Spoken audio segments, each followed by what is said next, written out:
Did you know that same-sex activity or being gay or lesbian is a felony in Qatar and is punished by death stoning?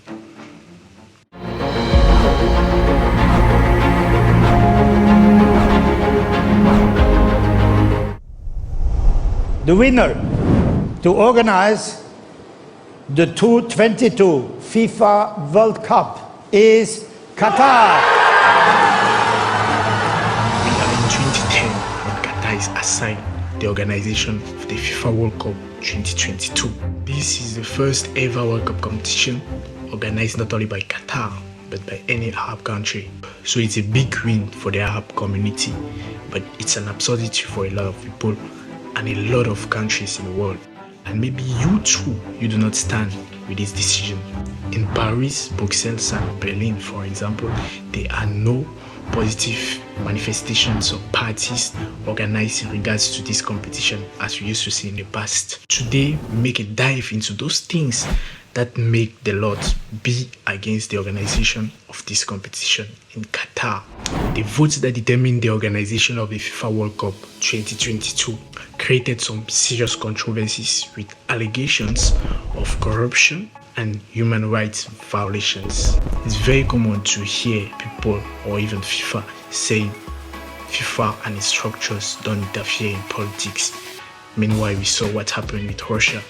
Well, if you didn't know, the World Cup is the biggest competition in the world. 4 to 5 billion people watching all around the world. If you're interested about how money is being made and how money is being spent in the sports industry, check this video right here. So yeah, 5 billion people is a crazy number. That's really crazy. That's more than half of the population of the whole world. FIFA counts 211 federations in the world, what is more than 100 and something federations that the United Nations have. So there's no way political personalities or leaders want to put their nose in something that is as influential as football. After Russia won the organization of the World Cup in 2018, what was planned is that the US will organize that of 2022. This was all without knowing that Qatar was plotting their bids in order to put all the chances on their side. Organizing a World Cup will constantly boost the economy of its organizer. And since Qatar has not been in very good relationship with Saudi Arabia and Iraq, the World Cup is a means for Qatar to get itself into a better economical situation.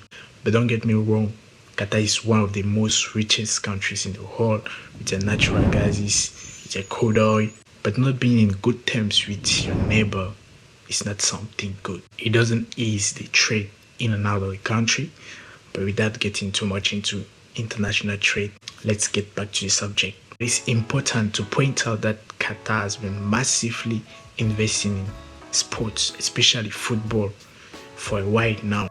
And we all know Europe is where the football business is really concentrated.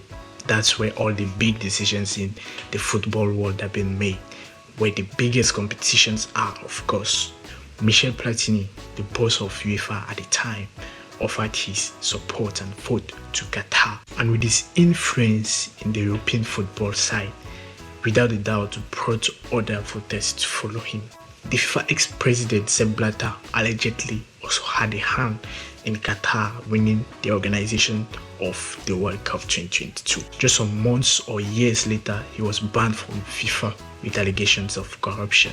At the time, he said, "I think there's too much concern for competition that will be done only in 12 years. I think the Middle East, the opening of this culture, that culture because it's another religion. But in soccer, we have no boundaries. We open everything to everybody.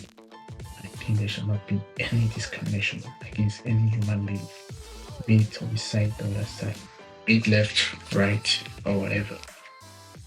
But recently he said it was a mistake and a bad choice to assign the organization of FIFA World Cup 2022 to Qatar. What do you think changed his mind?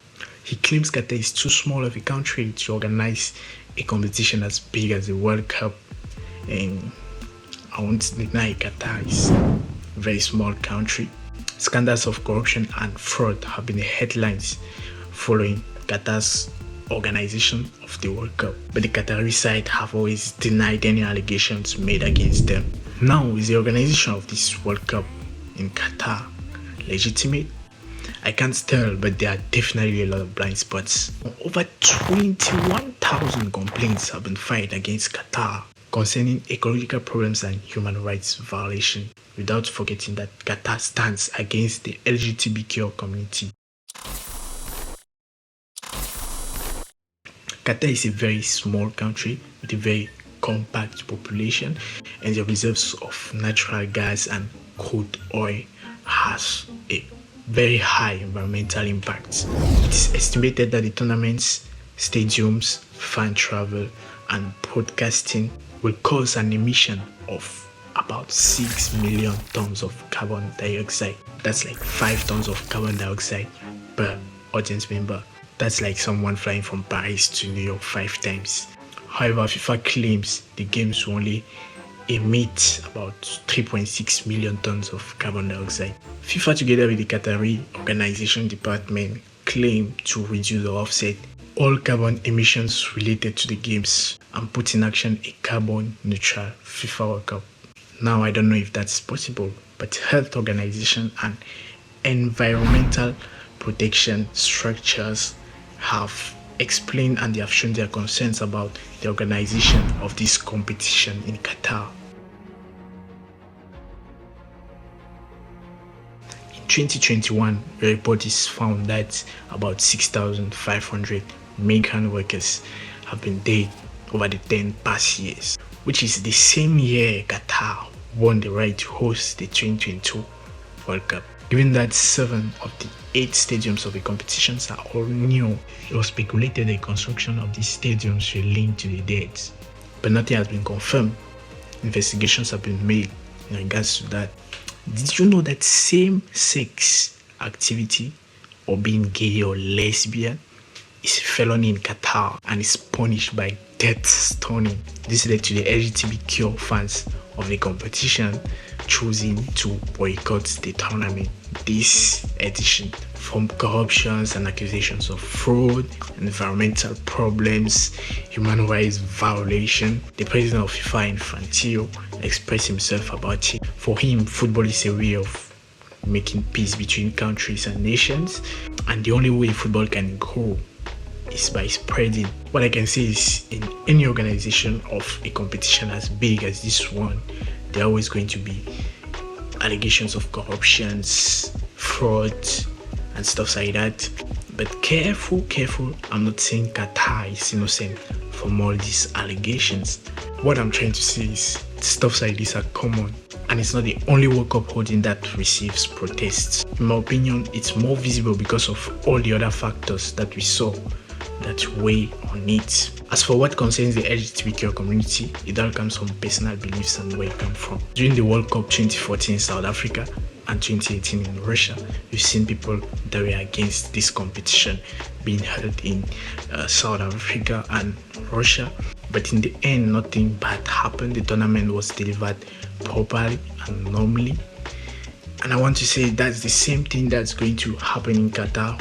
We are going to have a very beautiful World Cup, hopefully. And I totally agree with the FIFA president when he says football should be accessible and be given to anyone, even though he might have his personal reasons and stuffs, but that doesn't concern me.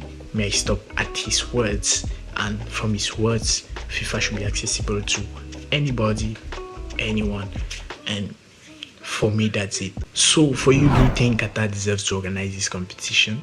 And are you going to watch the games? If so, let me know in the comments what games are you excited for. Let me know your thoughts down there in the comments, and don't forget to like, to subscribe, and share. And if you're interested in how money flows in sport industry, check this video, and I'll catch you next time. Have a peaceful day. Peace.